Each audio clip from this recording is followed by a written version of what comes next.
World number 28, fourth round, no trophy, no final, no match point on the last Saturday, and the President of the Philippines clearing his schedule to receive her.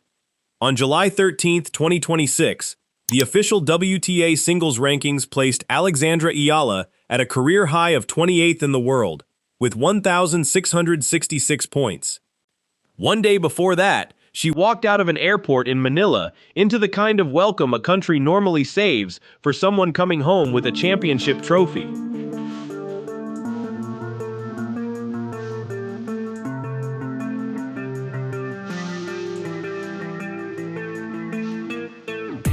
She had no trophy. She had just lost her final match of the tournament, and her country greeted her like a champion anyway. Hold that contradiction, because it is the whole story. A nation of 117 million people threw a homecoming for a player who did not win the thing she flew to London to win. Understanding why is the difference between reading a scoreboard and reading a country. If you have been in this corner since the Miami upset, since the Birmingham grass title, since the first time a line of Tagalog turned up stitched into a visor at a Grand Slam, this channel is where the people who saw it early talk to each other. Subscribe and stand with the Filipino army that has been right about this from the start. Before you scroll, lock one answer into the comments right now. When Eala walked out of that airport, what did the Philippines actually believe it was celebrating? Hold your answer. By the end of this video, it changes. Start with the climb, because the welcome only makes sense once you see the slope behind it. 12 months before this homecoming, Alex Eala was ranked around 140th in the world. By March of 2026, she was 32nd. On July 13th, she was 28th, a career high. That is not a lucky week. That is a player rewriting her own ceiling month after month, and she did not arrive at Wimbledon cold. In June, on grass, she won the title in Birmingham, the first grass court trophy of her career. 2 weeks before that, in Berlin, she beat Elena Rybakina, a former Wimbledon champion and a top 2 player in the world. Then she beat Alina Svitolina, and she ran all the way to the semi-finals. The grass was not a surprise to her. She had already proven she could win on it. Then came London, and the run that changed everything. Rewind to the third round, Wimbledon 2026. On the other side of the net stood Iga Świątek, the defending champion, a player who has lifted Grand Slam trophies on grass, on clay, and on hard court. The head-to-head between them was 1 win each, and Eala's 1 win was Miami in 2025, a hard court on a Tuesday afternoon, a result that thrilled the whole sport and honestly settled nothing about whether she could do it at a major. This match settled it. Eala beat the defending Wimbledon champion 7-6, 6-2. Read that scoreline again. She took the tightest set of the match, the tiebreak, the set where a 21-year-old's nerves usually take over, and then she did not shrink. She grew. 6-2 in the second. That is not a player surviving. That is a player pulling away from the champion of the tournament. With that win, she became the first Filipino in the open era of tennis to reach the 4th round of a Grand Slam. Not the first this year, not the first this decade, the first ever. To feel the weight of that, you have to go back 74 years. The last time a Filipino singles player reached the 3rd round of a major was 1952 at Roland Garros. A 5'1" competitor named Felicissimo Ampon.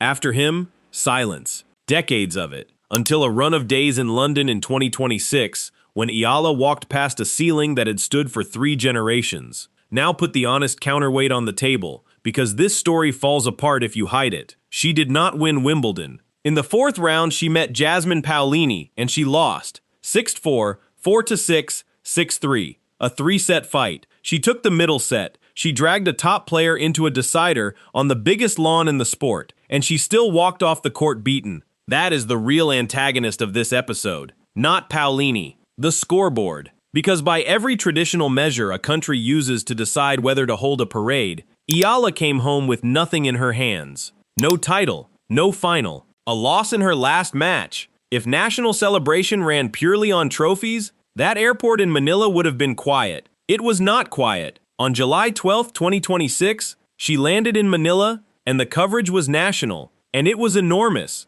This was not a niche sports story getting a polite write-up on page 9. This was a homecoming treated as a national event. The next day, July 13th, she appeared at a Nike fan gathering in Taguig. built partly around 6 words that have become her signature. Kapag lumago, hindi nahihinto. Once it grows, it cannot be stopped. The same sentence she has carried onto the court, in her own language, is now the sentence a global sportswear brand is building a live event around, in her own city. And then the ceiling lifted one more level. She was received at Malacañang, the presidential palace, by President Ferdinand Marcos Jr. for a homecoming reception. Read that slowly. The head of state of a country of 117 million people set aside official time to honor a 21-year-old who had just lost in the 4th round of a tennis tournament on the other side of the planet. Stop and ask the obvious question, why? Because this did not come out of nowhere. Rewind to January, to the very start of the season, in Melbourne. At the Australian Open, before Eala had won a single match,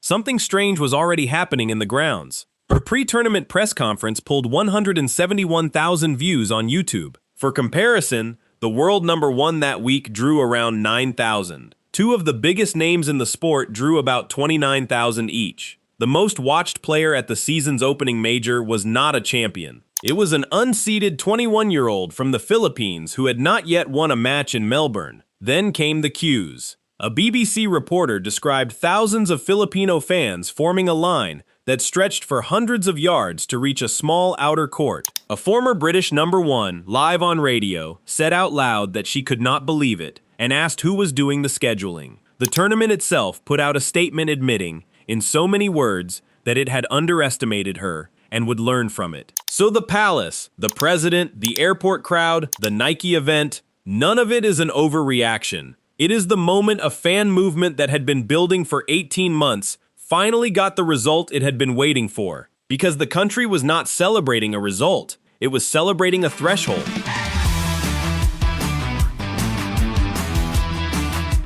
Put 2 versions of Alex Eala side by side. Exhibit A is January, in Melbourne, going out in the 1st round, still filed by much of the sport under the word potential. Exhibit B is July, world number 28, a win over the defending Wimbledon champion on her record, and the first 4th round appearance by any Filipino in the history of open-era Grand Slam tennis. That is not a spike, that is a climb, and a country can feel the difference between a lucky fortnight and a rising floor. The floor moved, the palace noticed, the brand noticed, the rankings noticed. And here is a detail that tells you the people closest to her were the least surprised. Eala has trained since the age of 13 at the Rafa Nadal Academy in Manacor, Mallorca, thousands of miles from home. The institution that shaped her game had been framing her story as one worth telling before she won a single match at this Wimbledon. When she won 3, the framing did not need to change. It just aged well. That is often what real mentorship looks like from the outside. Not shock, recognition. Now zoom out, because this is bigger than one player's ranking points. For its entire modern history, tennis has been organized around Europe and the English-speaking world.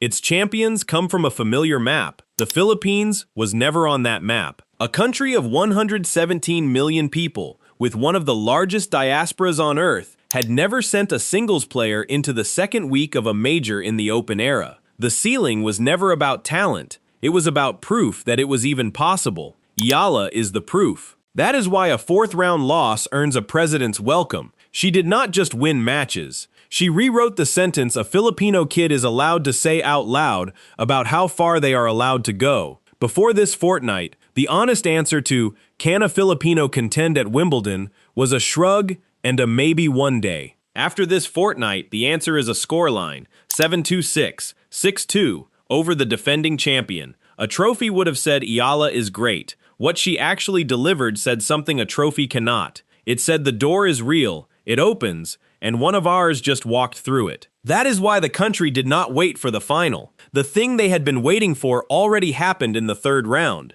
Now the harder part, the part a lesser script skips to keep the celebration clean. A hero's welcome is also a wait. When a president receives you, when 117 million people decide you are their symbol, when a global brand builds an event around your personal motto, the next loss stops being just a loss. It becomes a national mood, and Eala has never pretended the climb is a fairy tale. She lost early in Melbourne in January. She has gone out in opening rounds at majors before. After Wimbledon, she said she believes she can compete with anyone, And in the same breath, she acknowledged that, at the top of women's tennis, any match can turn on a single afternoon. That is a mature thing for a 21-year-old to say. It is also a quiet admission of the exact pressure now being loaded onto her back. The applause and the expectation arrive in the same suitcase. So here is the fortnight, one line at a time. A tiebreak taken from the defending champion. A 7-6, 6-2 that ended Iga Świątek's Wimbledon,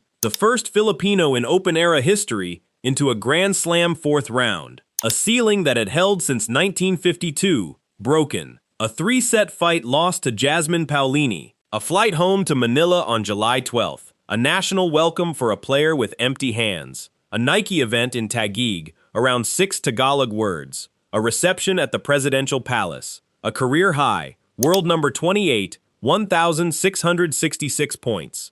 None of those lines is a championship. All of them together are a coronation. So here is the question worth arguing about in the comments. If the Philippines already crowned Alex Eala for reaching a fourth round, what happens the day she actually wins one? Does the welcome get even bigger, or has her country already handed her the thing that matters most, the belief that it was never impossible in the first place? And the sharper version of that question, is a nation's love a gift to a 21-year-old, or is it the heaviest thing she will ever have to carry onto a court? If you have been in this corner since the Miami upset, since before the seating committee knew how to spell her name, this channel is the room where the people who saw it first talk to each other, match by match, all the way into the US Open swing. Subscribe and stand with the Filipino army that has been right about this story from the start. When her next chapter begins, you will see it here first.